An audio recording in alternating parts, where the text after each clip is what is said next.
कौन नहीं चाहता कि उसके पास जादू हो और कौन नहीं चाहता कि उसके पास बेशुमार ताकत हो। ऐसी ही फैंटेसीज को पूरा करने के लिए कहानियाँ और मूवियाँ बनी हैं। ऐसी ही एक मूवी जो जादू और ताकत से भरी है। यह आप भी जानते हैं कि यह असलियत तो होती नहीं, किसी के दिमाग की उपज होती है और हमें ऐसी मूवी ही अलग दुनिया के बारे में सोचने पर मजबूर कर देती है। हेलो फ्रेंड्स, जिंदा हो ना आप सभी। एक ऐसी ही कहानी आपके पास मैं लेकर आया हूँ जो आपको सच में सोचने पर मजबूर तो कर ही देगी। आज हम एक ऐसी लेडी के बारे में जानेंगे जिन्होंने जीने से अच्छा एक समय पर सुसाइड कमिट करना ज़्यादा अच्छा लगा था। उनकी लाइफ का यह टर्निंग पॉइंट था जहां इन्होंने अपने आप को संभाला। जी हाँ, हम बात कर रहे हैं जेके रॉलिंग की। आखिर उनके दिमाग में ये जादुई आइडिया आया कब? उनके दिमाग का ये हिस्सा हम आपके साथ शेयर करना चाहते हैं कि आखिरकार उनके दिमाग में आइडिया आया कब। एक बार मैनचेस्टर से लंदन के सफ़र के दौरान हैरी पॉटर की कहानी उनके दिमाग में आई। वह तुरंत ही इसे कागज पर उतार लेना चाहती थी, किंतु उस समय उनके पास पेन नहीं था। वह इस बात की संकोच में थी कि आसपास के बैठे हुए व्यक्तियों से पेन कैसे मांगूं। सफ़र पूरा कर घर पहुंचकर सबसे पहला काम उन्होंने इस कहानी को लिखने का ही किया। हालांकि वे बचपन से ही कहानियां लिखा करती थी, किंतु हैरी पॉटर की कहानी उनके दिमाग में बस गई थी। उनसे बाद में जब भी उनको कभी खाली समय मिलता तो वे इस कहानी पर अपना काम करती रहती थी।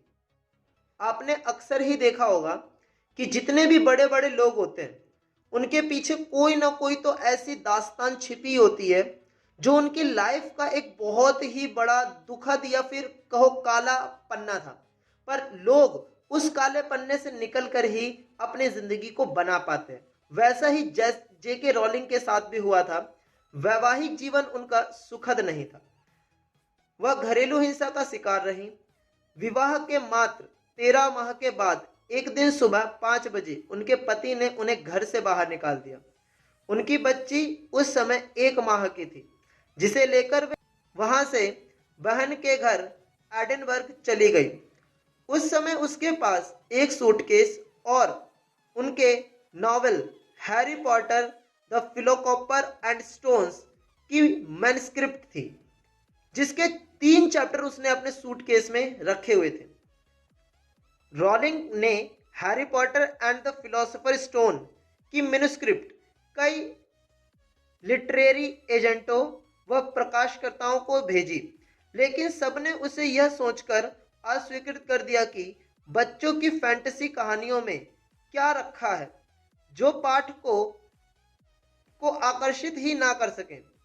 12 प्रकाशकों के द्वारा उनकी मैन्युस्क्रिप्ट नकार दी गई, लेकिन रॉलिंग ने हार नहीं मानी और अपनी मैन्युस्क्रिप्ट एजेंटों को भेजती रही।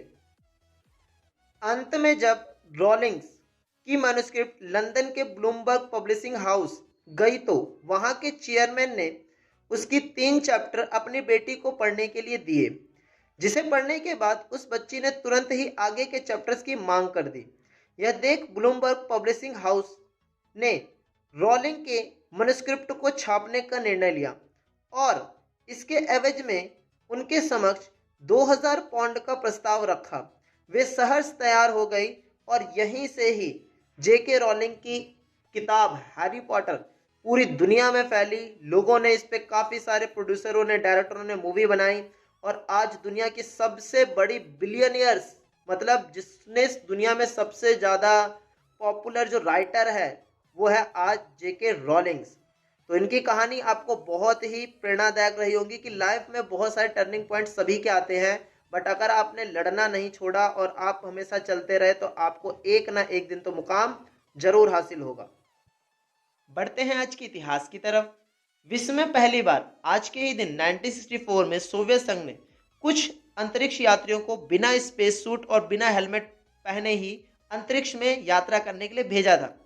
आज के ही दिन 1823 में पहली बार रेनकोट की बिक्री को शुरू किया गया था और आज के ही दिन एक बहुत बड़े गैर कांग्रेसवाद के नेता राम मनोहर लोहिया का निधन हुआ था, जिसको कांग्रेस का सबसे बड़ा विपक्ष का चेहरा भी माना जाता है। और दोस्तों, आज के टुडेज फैक्ट्स के जो विनर्स थे, प्रीवियस वीडियो के विनर्स के नाम आपने देख ही लिए होंगे हमारे फेसबुक हैंडल और इंस्टा हैंडल पे। वो कौन है? My small arts world, Kanhaiya Raj, Himanshi Verma, Nilofar Ali और शीतल वर्मा। आप सभी इनको अप्रिशिएशन करें, क्लैप करें और कमेंट सेक्शन के पांचों क्वेश्चन आपकी स्क्रीन के सामने हैं, तो तेजी से कमेंट करने के लिए तैयार हो जाए।